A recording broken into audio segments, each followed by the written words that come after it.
Price Lord. என் பேர் லெனிட்டா. நாங்கள் வந்து முடிச்சிலேருந்து வரோம். எங்களுக்கு கல்யாணம் ஆகி 3 வருஷமாக குழந்த இல்லாமல் இருந்தது. அப்போது வந்து எங்கள் ஹஸ்பண்டோட ஃப்ரெண்டோட ஒய்ஃப் வந்து சொன்னாங்க, அவங்களுக்குமே வந்து 3 வருஷம் குழந்த இல்லாமல் இருந்தது. அங்கிள் கிட்ட ஜெபம் பண்ணி அவங்களுக்கு வந்து ஆண் குழந்தை பிறந்ததுன்னு எனக்கு வந்து சஜஸ்ட் பண்ணாங்க. எனக்கு அங்கிள் வந்து இங்கே ப்ரேயர் நடத்துகிறாங்களாம் தெரியாது. அவங்க சொன்னதுக்கப்புறம் இங்கே தொடர்ந்து வர ஆரம்பித்தேன். அப்புறம் ஒரு நாள் வந்துட்டு அடைக்கலப்பட்டினத்தை பற்றி இங்கே சொன்னாங்க. வீட்டில் ரொம்ப பிரச்சனையாக இருந்தது. 2 பேரும் எங்கே போகிறதுன்னு தெரியாமல் ஒரு நாள் வீட்டிலேருந்து பைக்கில் கிளம்புனோம். மேப் போட்டு அடைக்கலப்பட்டினத்துக்கு போனோம். அப்போ ஓஎம்ஆரில் இருந்தது. அங்கே வந்து போய் ப்ரேயர் பண்ணும்போது சாரம்மாவும் இன்னொரு அண்ணாவும் இருந்தாங்க. ப்ரேயர் பண்ணிட்டு, உங்களுக்கு வந்து மைக்கிரி இருக்குது, உங்கள் ரிலேஷன்ஸில் யாரும் வந்து உங்களுக்கு குழந்தை பிறக்கூடாது அப்படி பண்ணியிருக்காங்கன்னு ப்ரேயர் பண்ணாங்க. நான் மயங்கி விழுந்துட்டேன். அப்போது வந்து உனக்கு சரியாயிடுச்சு, கண்டிப்பாக உங்களுக்கு வந்து குழந்த ஒரு உற்பத்தி காலத்தில் கிடைக்கும் அப்படின்னாங்க.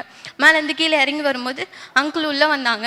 எதிர்ச்சியாக அவங்க வந்து பார்த்தோம். நாங்கள் ப்ரேயர் பண்ணதுக்காக நின்னோம். அப்போது எதுவுமே கேட்கல, நடந்து போயிட்டே இருக்கும்போது தலையில் கை வச்சாரு. ராக்கேலி, கர்த்தர் உன் நிந்தையை நீக்கினார்னு சொல்லி உனக்கு ஒரு ஆண் குழந்தை பிறக்கும், அதுக்கு யோசேப்புன்னு பேர் வை அப்படின்னு சொன்னார். அவர் சொல்லி 3 மாதத்தில் கன்சீவ் ஆகி 10 மாதத்தில் நார்மல் டெலிவரியில் ஆண் குழந்தையோட இன்னைக்கு ஏசப்பா சாட்சி சொல்ல கிருபை செஞ்சுருக்காங்க. ஹல்லேலூயா. Praise the Lord. என் பேர் ஜான் ஃபெலிக்ஸ் ராஜ். நான் இங்கே ஆலம்பாக்கத்துலேருந்து வர்றேன். நான் 2023 வந்து குவைத்தில் ஒரு வேலைக்கு போயிருந்தேன். நான் வீட்டில் ரொம்ப பிரச்சனை, அதனால தான் நாங்கள் குவைத்தில் போய் வேலை பார்த்தேன். பட் எனக்கு அந்த வேலை வந்து செட் ஆகலை. ஸோ சம்பளம் வந்து ரொம்ப கம்மியாக இருந்துச்சு. வீட்டில் வேறு பிரச்சனை வேறு அதிகமாகிட்டே இருந்துச்சு. ஸோ லாஸ்ட் டிசம்பர் வந்து நான் வந்துட்டு திரும்பி வந்துட்டேன். அப்போ தான் வந்து அம்மா வந்து சொன்னாங்க, இந்த மாதிரி ஐயாவோட கூட்டம் வந்து கோயம்புத்தூர் நடக்குது, போய் பார்த்துட்டு வரலாம் அப்படின்ட்டு. இப்போ நான், அம்மா, சித்தி 3 பேர் வந்து கோயம்புத்தூரில் போய் ஐயாவோட கூட்டத்தை அட்டன் பண்ணிட்டு வந்தோம். அப்போ லாஸ்ட்டில் வந்து ஐயா வந்து என் மேலே கை வச்சு ஜெபிச்சார். இந்த மாதிரி எனக்கு அந்த ஃபுல் வசனம் தெரில, பட் கடைசியில் வந்து சொன்னார், இந்த மாதிரி வெளி தேசத்தின் கதவுகள் திறக்கும் உனக்காக அப்படின்னாரு. அதே மாதிரி எனக்கு பிப்ரவரியில் ஒரு நல்ல சம்பளத்தில் வந்து அபுதாபியில் எனக்கு வேலை கிடச்சிருச்சு. இந்த மாதம் எண்டில் நான் கிளம்புறேன்.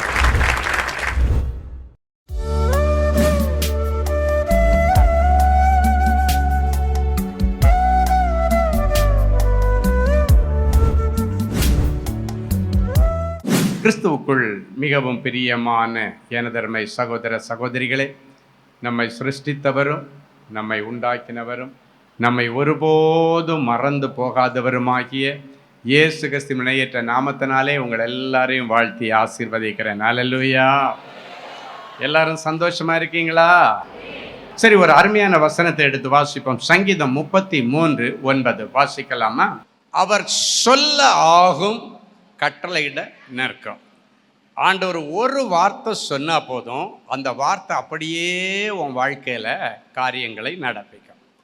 2000 வருஷங்களுக்கு முன்பாக ஒரு பெரிய அதிகாரி, அவனுக்கு 100க்கு அதிபதி அப்படின்னு பெயர். அவன் ரொம்ப நேசிச்ச அவனுடைய வேலைக்காரன் உடம்பு முடியாம மரண தருவாயில இருக்கிறார். அப்ப இயேசு கிறிஸ்துவை குறித்து கேள்விப்படுறார். இயேசு கிறிஸ்துவால் முடியாத காரியம் ஒன்றும் இல்லை. அவர் ஒரு வார்த்தை சொன்னால் போதும் பெரிய பெரிய அற்புதங்கள் நடக்குதுன்னு கேள்விப்பட்டு அந்த 100க்கு அதிபதினா நம்ம பாஷையில் சொன்னால் ஒரு மிலிட்ரி கமாண்டர், ஒரு பெரிய இராணுவத்தில் உள்ள ஒரு பெரிய அதிகாரி, இயேசு கிறிஸ்துவுக்கு நெருக்கமாக இருக்கிற மூப்பர்களை கூப்பிட்டு, எப்பா உங்கள் ஆண்டவரால் எனக்கு ஒரு காரியம் ஆகணும். என்ன காரியம்னு கேட்டால், நான் ரொம்ப நேசிக்கிற என் வேலைக்காரன். அப்போ பாருங்க, ஒரு பெரிய அதிகாரி அவனுக்கு கீழே வேலை செய்கிற வீட்டு வேலைக்காரனை ரொம்ப நேசிச்சானா. இன்றைக்கு முதல் தீர்க்க தரிசனம் உங்களுக்கு வருது. ஒருவேளை நேற்றைக்கு வரைக்கும் உங்களை கீழ்த்தரமாய் நினைச்ச உங்க முதலாளி இன்னைக்கு பிறகு உங்க மேல கரிசனை உள்ளவராயிருப்பார். உனக்கு நல்லது நடக்கணுன்றதில் அவர் இனி குறியாயிருப்பார். இந்த வார்த்தையை இந்த வசனத்தின் மூலமாக அந்த தீர்க்க தரிசனமா சொல்றார். அவன் சொல்றான், என் வேலைக்காரன் சாகர தருவாயில கிடக்கிறான், எப்படியாவது உங்க இயேசுநாதர்கிட்ட சொல்லி என் வேலைக்காரனுக்கு ஒரு சுகம் வாங்கி கொடுங்கப்பான்னு சொல்றான். அப்ப இந்த மூப்பர்கள் போய் இயேசுவிடத்துல சொல்றாங்க, இப்படி ஒரு பெரிய மிலிட்ரி கமாண்டர் ஒருத்தர் இருக்காரு, அவருக்கு ரொம்ப பிரியமான ஒரு வேலைக்காரன் மரண அவஸ்தையத்தில் டெட் பெட்டில் இருக்கிறான், அதனால எப்படியாவது அவனுக்கு ஒரு அற்புதம் செய்யணும் அப்படின்னு இயேசுவை கூப்பிடும் பொழுது, இயேசு அவங்க கூட வாங்கப்பா பரவாயில்ல அப்படின்னு சொல்லிட்டு அந்த 100க்கு அதிபதியுடைய வீட்டை நோக்கி பிரயாணம் பண்ணி கொண்டிருக்கிறார். அவ்வளவு பெரிய அந்த 100க்கு அதிபதி, ஒரு பெரிய மிலிட்ரி கமாண்டர் யோசிக்கிறாரு, நான் வேணா ஊருக்கு பெரிய ஆளாக இருக்கலாம், ஊருக்கு ராஜாவாக இருக்கலாம், பட்டாளத்தில் பெரிய அதிகாரியாக இருக்கலாம், ஆனால் சர்வ வல்லமையுள்ள இயேசுக்கு முன்னால் நான் ஒன்றுமே இல்லை. அவர் என் வீட்டுக்கு வர்றதுக்கு எனக்கு என்ன தகுதி இருக்குன்னு சொல்லி வேலையாட்களை சொல்லி அனுப்புகிறான். ஆண்டவரே, நீர் இருக்கிற இடத்துல ஒரு வார்த்தை சொன்னால் போதும், என் வேலைக்காரன் குணமாவான். ஹல்லேலூயா. நீர் என் வீட்டிற்கு வருவதற்கு நான் தகுதி இல்லை என்று சொல்லுகிறான். தன்னை தாழ்த்துகிற ஒரு 100க்கு அதிபதி. அற்புதங்கள் நடக்க வேண்டுமானால் தாழ்மை அவசியம் என்பதை முதலாவது இன்றைக்கு உங்கள் இருதயத்திலே நீங்கள் விளங்கி கொள்ளுங்க. பெருமை இருக்கிறது வரைக்கும், ஆணவம் இருக்கிறது வரைக்கும், எனக்கு அதிகாரம் இருக்குது, எனக்கு தெரியாதது என்ன இருக்குது அப்படின்னு இருக்கிறது வரைக்கும் அற்புத அடையாளங்களை நீங்கள் பெற்றுக்கொள்ள முடியாது. இந்த 100க்கு அதிபதி தன்னை தாழ்த்தி சொல்லி அனுப்புகிறான், ஆண்டவரே, நீர் என் வீட்டிற்கு வருவதற்கு எனக்கு எந்த தகுதியும் இல்லை, அதனால நீங்கள் இருக்கிற இடத்துல ஒரே ஒரு வார்த்தை சொல்லுங்கப்பா, என்னுடைய வேலைக்காரன் குணமாவான். அப்போ ஆண்டவர் அதை பார்த்து கேள்விப்பட்டு ஆச்சரியப்பட்டு தன் கூடவே நடந்து வருகிற ஜனங்களை பார்த்து சொல்லுகிறார், இஸ்ரவேலில் கூட இப்படிப்பட்ட ஒரு பெரிய விசுவாசத்தை நான் பார்க்கவில்லை. ஸோ ஒரு அற்புத அடையாளம் நடக்கணும்னா முதல்ல தாழ்மை அவசியம். ரெண்டாவது, ஆண்டவருடைய வார்த்தையின் மேலே விசுவாசம், வார்த்தையில் விசுவாசம் இருக்கணும். அந்த விசுவாசம் இருந்துச்சுன்னா தான் அந்த விசுவாசம் உள்ள ஜெபம் பிணியாளிகளை குணமாக்கும். அப்போ அவனுக்கு என்ன நம்பிக்கை? ஆண்டவர் வரணுன்றதுல ஒரு வார்த்தை சொன்னால் போதும், என்னுடைய வேலைக்காரன் குணமாவான். அப்போ ஆண்டவர் சொல்லார், இஸ்ரவேலில் கூட இப்படிப்பட்ட விசுவாசத்தை நான் பார்க்கவில்லை என்று சொல்லிட்டு ஆண்டவர் திரும்பி வந்துட்டாரு. அப்போ வீட்டிற்கு திரும்பி போறாங்க. போகும் பொழுது நல்ல செய்தி வருகிறது, இந்த வேலைக்காரன் பிழைத்து விட்டான். அடுத்த தீர்க்க தரிசன ஆண்டவர் சொல்றாரு, யாரோ ஒருத்தர் உங்க குடும்பத்தில் உயிருக்கு போராடிட்டு இருக்கிறவங்க இருக்காங்க, அதன் மத்தியிலும் நீங்க அவங்கள பார்த்துக்கங்கன்னு சொல்லிட்டு யாரிடத்திலே ஒப்படைச்சிட்டு நீங்க வந்திருக்கிறீங்க. நீங்க போகும்போது அவர்கள் பிழைத்திருக்கிறதை காண்பீர்கள். நீங்க எங்க இருக்கும் பொழுது அங்கு அதிசயங்களும் அற்புதங்களும் நடக்கும். ஒருவேளை நீங்க இங்க இருக்கும்போது எனக்கு துர்ச்செய்தி வந்துருமோ என்றெல்லாம் சொல்லி ஒருவேளை நீங்க சந்தேகத்தோட வந்தீங்கன்னா சந்தேகத்துக்கு ஃபுல் ஸ்டாப் வச்சிருங்க. நீங்க போங்க, அவர்கள் பிழைத்திருப்பார்கள். ஹல்லேலூயா. பலன் உள்ளவங்களுக்கானாலும் பலனே இல்லாதவங்களுக்குனாலும் உதவி செய்வது என் ஆண்டவருக்கு லேசான காரியம். ஹல்லேலூயா. அன்றைக்கு அவன் குணமாவதற்கு அங்கு பேசப்பட்ட வார்த்தை என்ன? இஸ்ரவேலிலே கூட இப்படிப்பட்ட விசுவாசத்தை நான் பார்க்கவில்லை. இந்த வார்த்தை தான் அந்த மரண தருவாயில் இருந்த அந்த பெரிய 100க்கு அதிபதியுடைய வேலைக்காரனுக்கு தெய்வீக சுகத்தை கொடுத்து மரண கட்டுகள் அவிழ்க்கப்பட்டது. இங்கு இருக்கிற அநேகருக்குள் சில மரண கட்டுக்கள் இப்போதைக்கு வெளியே வரல, உள்ளுக்குள்ள இருந்துட்டு வெளியே வர மாதிரி சூழ்நிலையில இருக்கிற அநேகருடைய மரண கட்டுக்களை இப்பொழுது கர்த்தர் அவிழ்க்கிறதை பார்க்கிறேன். அல்லேலூயா. அநேக பிள்ளைகளுடைய கேன்சர் கட்டிகள் இயேசுவின் நாமத்தினாலே இன்றைக்கு இப்பொழுது என் ஆண்டவராலே அவர் பேசிக்கொண்டிருக்கிற அவருடைய வார்த்தைகளினாலே இப்பொழுது குணமாகிறதை என் விசுவாச கண்களில் பார்க்கிறேன். அல்லேலூயா. அவர் சொல்லியும் செய்யாதிருப்பாரோ? அவர் சொன்னதை சொன்னபடி செய்கிற ஆண்டவர். ஹல்லேலூயா. இப்போ ஒரு டாக்டர்னு வச்சிங்க, ஒருத்தங்களுக்கு ஒரு இடத்துல இந்த கழுத்து பகுதியில் ஒரு கட்டி இருக்குன்னு வச்சிங்க. டாக்டர்கிட்ட போகிறீங்க. டாக்டர் என்ன பண்ணுவார்? இதை எப்படியாவது இது சர்ஜரி பண்ணி எடுக்கணும்னு சொல்கிறார். கட்டி கழுத்தில் இருக்குது. இப்போ டாக்டர் அதை சர்ஜரி பண்ணி எடுக்கணும். சர்ஜரி பண்ணி எடுக்கணும்னா டாக்டர் என்ன பண்ணுவார்? அனஸ்தீசியா கொடுப்பாரு. அதுக்கப்புறம் அதுக்கு முன்னாடி ஸ்கேன் பண்ணி இது எவ்வளோ ஆழத்தில் போயிருக்கு, எந்தெந்த உறுப்புகளெல்லாம் சைடில் பாதிக்கும், இதை கட் பண்ணும்போது வேறு ஏதாவது நரம்பு, பார்வை நரம்போ இல்லைன்னா ஏதாவது நரம்பு கட்டாகுதா, இது எல்லாத்தையும் ஸ்டடி பண்ணிவிட்டு அதுக்கப்புறம் தான் வேறு எந்த பாதிப்பும் இல்லாதபடிக்கு, எந்த நரம்பும் கட்டாகாதபடிக்கு, ஆனால் அதே நேரத்தில் உள்ளே இருந்து அதை வேரோட பிடுங்கி எடுக்கிறதுக்கு பிளான் பண்ணிவிட்டு அவர் சர்ஜரி பண்ணும்போது அந்த இடத்த தான் சுற்றி சுற்றி வருவார். அதை தான் உன்னிப்பாக கவனிப்பார். அந்த பிரச்சனையில் மட்டும்தான் கான்சென்ட்ரேட் பண்ணுவாரே தவிர அந்த நேரத்தில் முதுகு பிரச்சனையே, அந்த அம்மாவுக்கு ஆல்ரெடி காலில் பிரச்சனை இருக்குது, முதுகில் பிரச்சனை இருக்குது, அந்த பிரச்சனையெல்லாம் நோக்க மாட்டார். ஏன்னா இப்போதைக்கு அது நமக்கு முக்கியமல்ல. இப்போ அவருடைய குறிக்கோள் ஃபுல்லாகவே இதை தான் இருக்கு. இதை தான் சுற்றி சுற்றி வருவார். இதிலே தான் சுற்றி சுற்றி உள்ளே போய் ஆழத்தில் அந்த எடுக்க பார்ப்பாரே தவிர வேறு எதுலேயும் அவருடைய கான்சன்ட்ரேஷன் இருக்காது. நல்ல கவனிங்க, அப்படி எடுத்தால் தான் அந்த சர்ஜரி சக்ஸஸ் ஆகும். இது உலக பிரகாரமான ஒரு சர்ஜரி.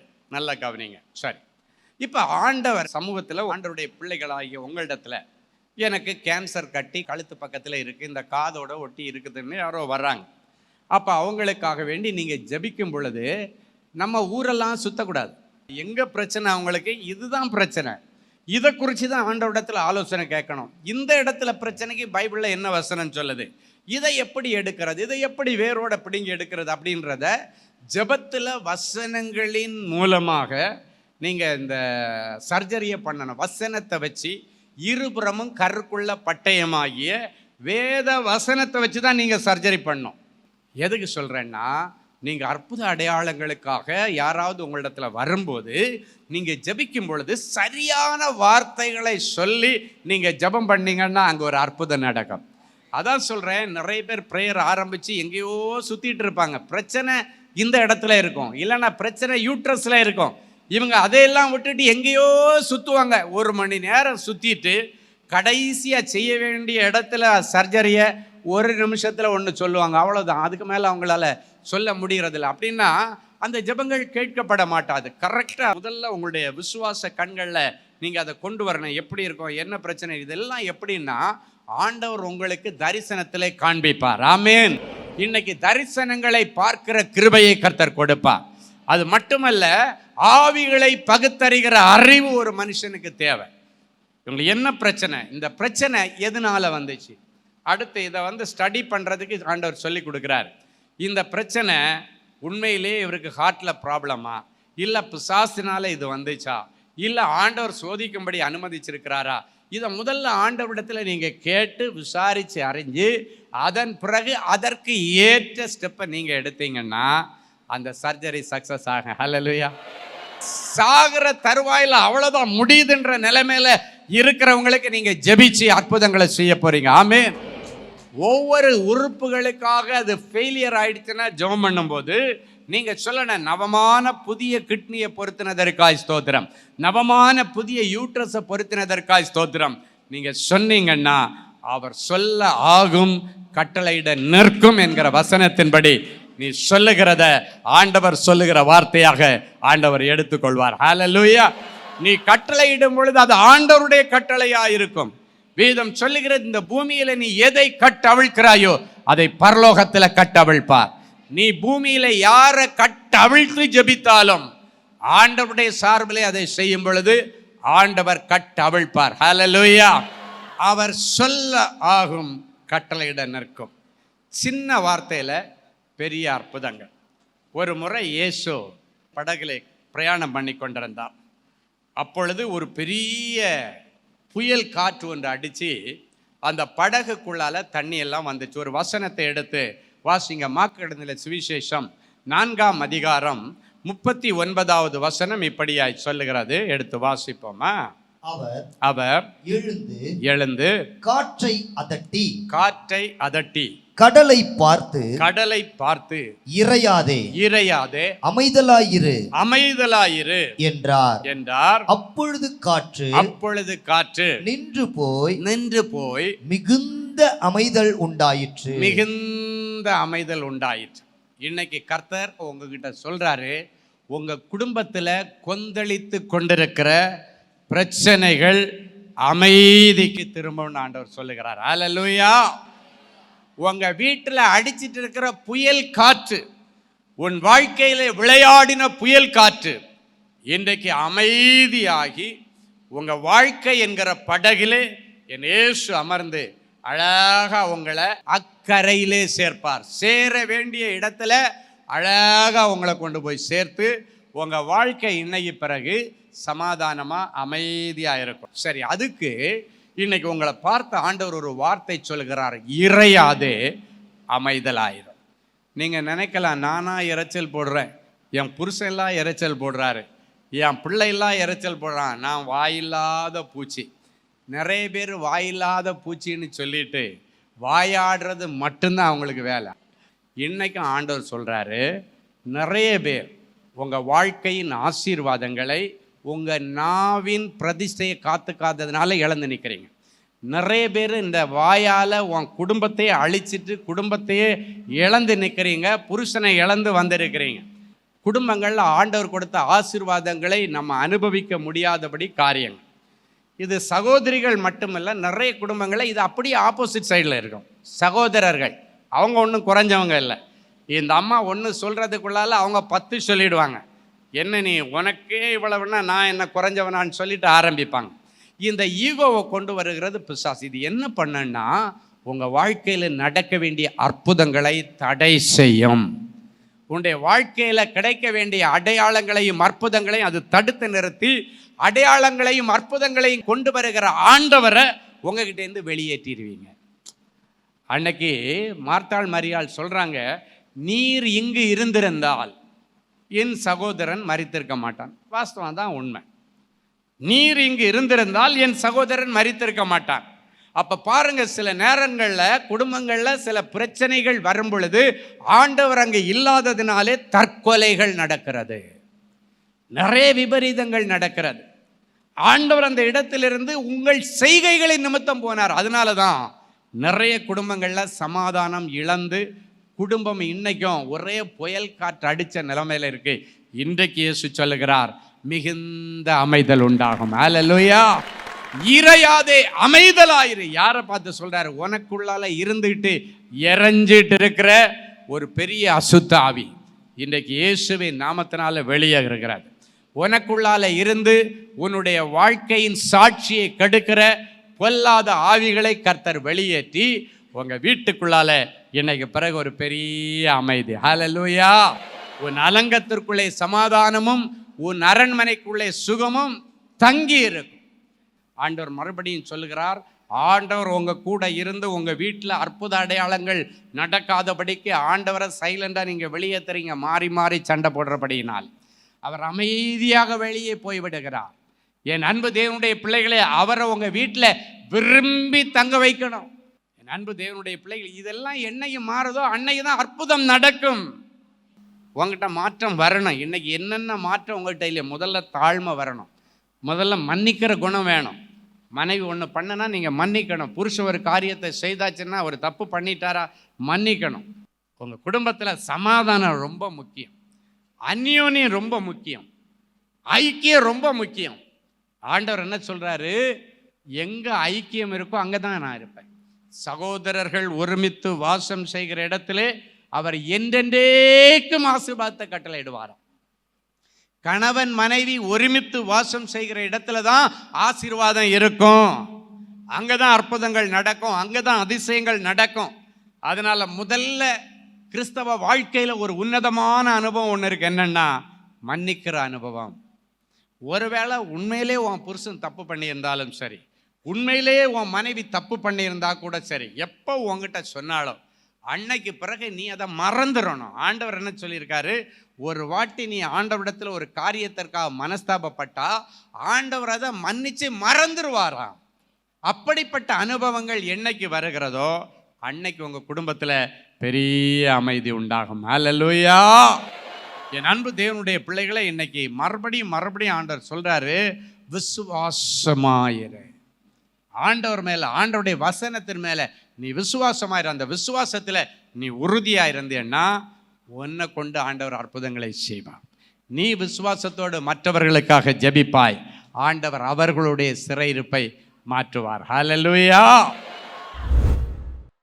என் அன்பு தேவனுடைய பிள்ளைகளே, நல்ல தேவ செய்தியை கேட்டீர்கள், அருமையான சாட்சிகளையும் பார்த்தீர்கள். எல்லாருடைய இருதயத்தில் ஒரு கேள்வி, எனக்கு என்னைக்கு பிரதர் இப்படி ஒரு அற்புதம் நடக்கும்? ஏன் அது ஆண்டவர் என்னைக்கு செய்யலாம் இல்லை? விசுவாசத்தோடு அப்படியே முழங்கால்களை தாழ்த்துங்கள், கண்களை மூடி நாம் தேவ சமூகத்தை நோக்கி பார்ப்போம். அன்பான ஆண்டவரே, உமக்கு நன்றி. நீர் நல்லவர், பெரியவர், பெரிய காரியங்களை செய்கிறோம். ஒரு சின்ன காரியம் கூட என்னுடைய வாழ்க்கையில் நடக்கலேன்னு அழுது கொண்டிருக்கிற பிள்ளைகளுக்கு பெரிய காரியங்களை செய்ய ஆண்டவர் இன்றைக்கு இந்த நிமிஷத்தில் என் பிள்ளைகளுடைய இருதயமாகிய சிங்காசனத்தில் எழுந்தருள்வீராக. என் பிள்ளைகள் இன்றைக்கு உம்மை சுமந்து கொண்டு முழந்தாள் படியிட்டு ஜெபித்து எழும்பும் பொழுது பிள்ளைகளுக்கான நல்ல காரியங்களுக்கான தேவதூதர்கள் வருவார்களாக, பணிவிடை ஆவிகள் வருவார்களாக. எலியேசர்கள் வருவார்களாக, கேப்ரியல் தூதியன் வருவானாக. நற்செய்திகள் வரட்டும். இன்றைக்கு இந்த ஜெபம் முடித்து அவர்கள் எழும்பி கண்களை ஏறெடுத்து பார்க்கும் பொழுது, அவங்க மெயிலை ஓப்பன் பண்ணி பார்க்கும் பொழுது, மொபைலை ஓப்பன் பண்ணி பார்க்கும் பொழுது, நீண்ட நாட்கள் இவர்கள் எதிர்பார்த்து கொண்டிருந்த நற்செய்திகளின் பிள்ளைகளுக்கு வரட்டும் சாமி. நீங்கள் எதிர்பார்த்து கொண்டிருக்கிற நல்ல காரியங்களை உங்களுக்கு கொடுக்க உங்கள் மேல் நினைவாய் வந்திருக்கிறேன். அவைகள் தீமைக்கு ஏதுவாய் அல்ல, நன்மைக்கு ஏதுவாகவே நடக்கும். நன்மைக்கு ஏதுவான நற்செய்திகளும் வரும் என்று கர்த்தர் சொல்லி பிள்ளைகளை ஆசீர்வதிக்கிறதற்கு ஸ்தோத்திரம். எனக்கு எப்பொழுது மாறுதல் உண்டாகும் என்று யோபு காத்து கொண்டிருந்தது போல, உபத்திரவத்தின் முடிவு நாளுக்காக காத்து கொண்டிருக்கிற என் பிள்ளைகளுக்கு இனியும் கால தாமதம் இல்லாமல் என் பிள்ளைகளுடைய உபத்திரவங்களுக்கு முடிவை கொண்டு வாரும். உபத்திரவத்தின் முடிவு வரும் பொழுது யோபுவுக்கு இரட்டிப்பான நன்மையை கொடுத்த ஆண்டவர் என் பிள்ளைகளுக்கும் இரட்டிப்பான நன்மைகளை கொடுத்து இவர்களை கனம் பண்ணுவீராக. இவர்கள் தரித்திரம் மறைவதாக, கடன் பிரச்சனைகள் மறைவதாக, நிந்தைகள் மறைவதாக, அவமானங்கள் மறைவதாக, கோர்ட்டு கேஸுக்கு இன்றைக்கு ஒரு முடிவு வருவதாக. நீண்ட நாட்களாய் இருதயத்தில் ஏங்கி கொண்டிருக்கிற என் பிள்ளைகளுடைய உணர்வுகளையும் அவருடைய மன விருப்பங்களையும் நீர் அறிந்திருக்கிறீர். வேதம் சொல்கிற இந்த வார்த்தையின்படி பிள்ளைகளை ஆசீர்வதிக்கிறேன். கர்த்தருக்குள் மன மகிழ்ச்சி ஆயிரு, அவரின் இருதயத்தின் வேண்டுதல்களை எல்லாம் உனக்கு அருள் செய்வார் என்ற வார்த்தையின்படி இருதயத்தின் வேண்டுதல்களை எல்லாம் என் பிள்ளைகளுக்கு நிறைவேற்றித்தார். நிறைஞ்ச மனசில் பிள்ளைகளை ஆசீர்வதிக்கிறேன் இயேசுவின் மூலம் பிதாவே. ஆமேன், ஆமேன். கிறிஸ்துவுக்குள் அன்பானவர்களே, ஆண்டவராகிய இயேசு கிறிஸ்துவின் இனிய நாமத்தில் அன்பின் வாழ்த்துக்கள்.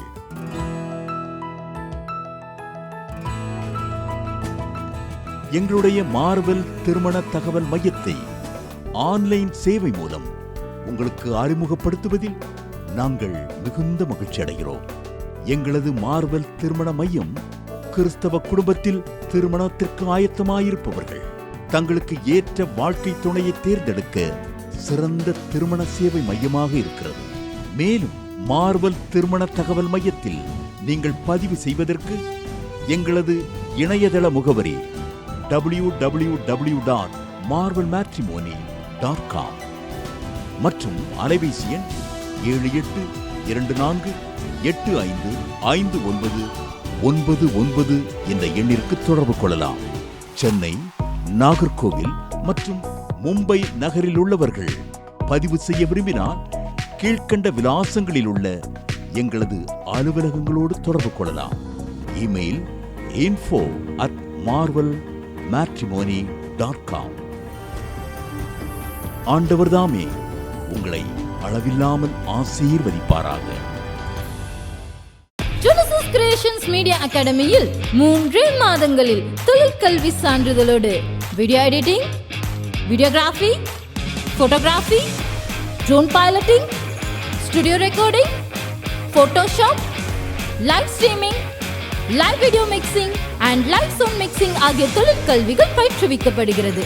புது தொழில் நுணுக்கங்களுடன் குறைவான கட்டணத்தில் நிறைவான தொழிற்கல்வி பெற்றுக்கொள்ள உங்கள் எதிர்கால கனவை நினைவாக்க எங்களது ஜெனசிஸ் கிரியேஷன்ஸை இன்றே தொடர்பு கொள்ளுங்கள். மேலும் விவரங்களுக்கு 7824850999 என்ற எண்ணை தொடர்பு கொள்ளுங்கள். அன்பு தேவனுடைய பிள்ளைகளே, இந்நிகழ்ச்சியின் மூலம் நீங்கள் பெற்றுக்கொண்ட ஆசீர்வாதங்களையும் உங்கள் ஜெப விண்ணப்பங்களையும் அனுப்ப வேண்டிய முகவரி தேவனின் அன்பு ஊழியங்கள், எண் 340B பார் 1A 3B1 Vinayak avenue, OMR road, Okkiyam, Thoraipakkam, Chennai 600097. இது இந்தியன் ஆயில் பெட்ரோல் பங்க் எதிரில் அமைந்துள்ளது மற்றும் காக்னிசன்ட் டெக்னாலஜி சொல்யூஷன்ஸ் அருகிலும் அமைந்துள்ளது. மின்னஞ்சல் prayer@godsloveministries.co.in. எங்களது இணையதளம் www.godsloveministries.co.in. மேலும் 24 மணி நேர ஜெப உதவிக்கு 04454479999 மற்றும் 9941950999 என்ற எண்களுக்கு தொடர்பு கொள்ளுங்கள். கர்த்தர் தாமே உங்களை ஆசீர்வதிப்பாராக.